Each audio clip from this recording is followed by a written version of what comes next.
Media Sentrum spog met 'n moderne voorkoms nadat dit in 2023 opgeknap is. Buiten die rustigheid wat in 'n media sentrum heers, is daar ook 3640 boeke wat elke dag deur die randiesleerders uitgeneem kan word. Ek het vandag besluit om met 'n paar media prefekte te gesels oor wat hulle ons van die media sentrum en die boeke in die sentrum kan vertel. So kom ons verwelkom vir Lavianka Wester en Jonay Pieterse. Lavianka, hoeveel leerders kom neem boeke uit?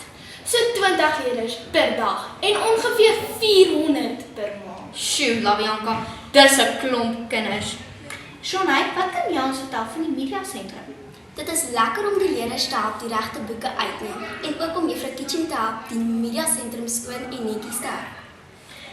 Lavianka, watter boeke is die gewildste boeke wat uitgeneem word?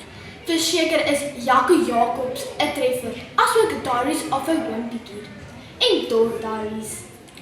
Jonay, help julle boekverkoper om op te stel wanneer hulle kom uitstal? Ja, ons doen.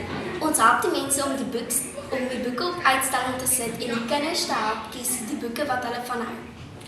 Lavianka, lewe jy jouself in die boeke of in die stories in? Ja, ek doen. Soms voel vir my asof ek een van die karakters is. Dankie, Lavianka. Jonay, wat kan jy ons vertel van die media sentrum? Ons media sentrum is baie georganiseer, soos byvoorbeeld, ons boeke is volgens die Dewey-stelsel ingerig.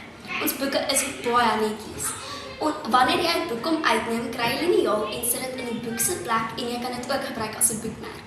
Daar is stoelens en tafels waar jy rustig jou boek kan deurlees.